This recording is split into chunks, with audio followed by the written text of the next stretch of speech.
On m'a demandé une vidéo sur la démocratie ouvrière. Ok.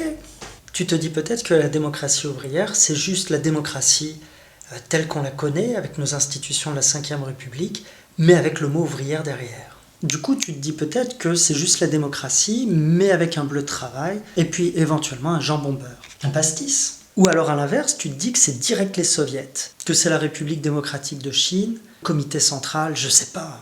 Eh bien, on va voir que la démocratie ouvrière, c'est d'abord 4 choses. Tout d'abord, c'est le fait de s'abonner à la chaîne. Tout d'abord, c'est le fait de s'opposer à la démocratie représentative, c'est-à-dire la démocratie bourgeoise telle qu'on la connaît.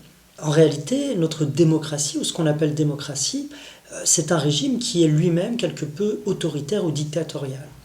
Si tu en doutes, il suffit de regarder le fonctionnement de la Ve République, la vie politique actuelle, pour constater qu'en France, nous avons un président tout-puissant qui, malgré une défaite cuisante aux élections législatives, continue à faire travailler son gouvernement qui s'est pris une gifle. Ou également à refuser finalement de nommer la première ministre qui a été choisie, désignée par le bloc qui est arrivé premier aux élections. Donc on voit que c'est tout à fait antidémocratique et pourtant c'est ce qui est permis par les institutions dites démocratiques.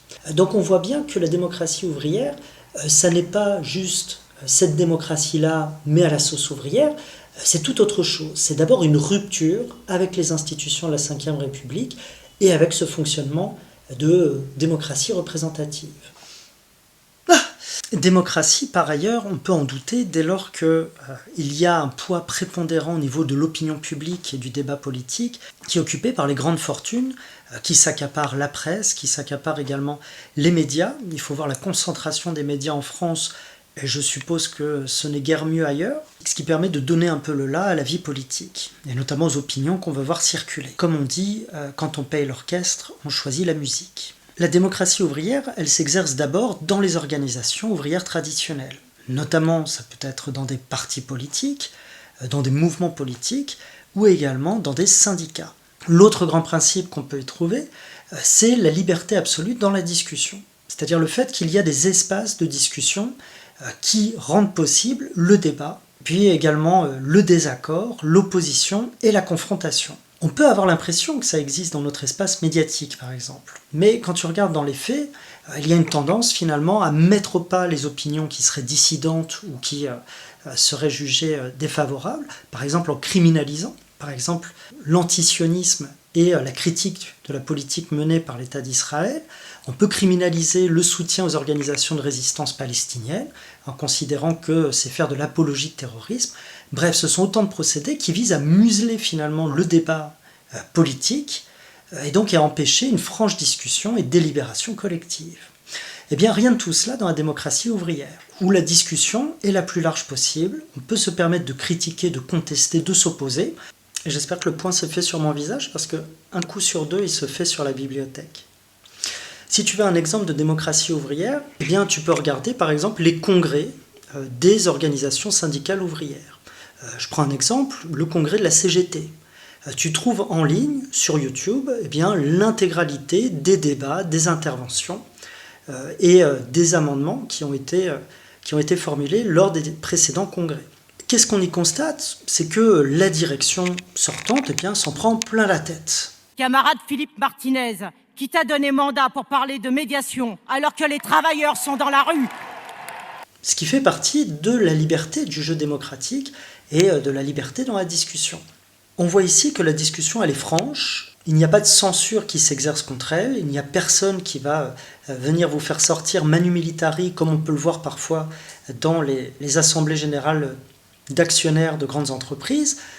Là, on peut permettre aux opinions dissidentes, discordantes ou dissonantes de s'exprimer. Bon, mais la démocratie ouvrière, c'est pas juste un village de Gaulois qui s'écharpe à longueur de temps. Puisque derrière, il y a le principe, par contre, de l'unité dans l'action.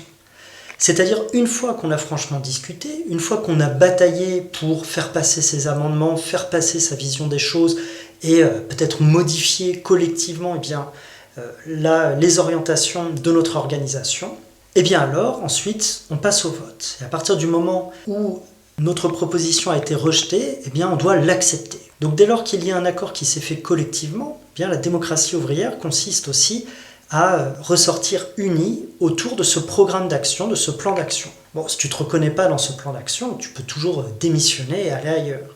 Mais en tout cas, l'idée, c'est que l'organisation a tranché et qu'à partir de là, eh bien, on va dans ce sens-là. Ce qu'on est en train de décrire ici, c'est le principe du centralisme démocratique. Démocratique parce qu'il y a une grande liberté dans la discussion. Par contre, centralisme parce qu'à la fin, il n'y a qu'une décision qui va être prise sur chacun des points qui sont discutés. Alors là, peut-être que tu pourrais te dire, mais moi je ne suis pas d'accord, donc je reste dans l'organisation et je continuerai à cracher sur elle et sur ses décisions et à ne pas appliquer ce qui a été décidé collectivement. Ça, c'est pas très démocratie ouvrière dans l'esprit.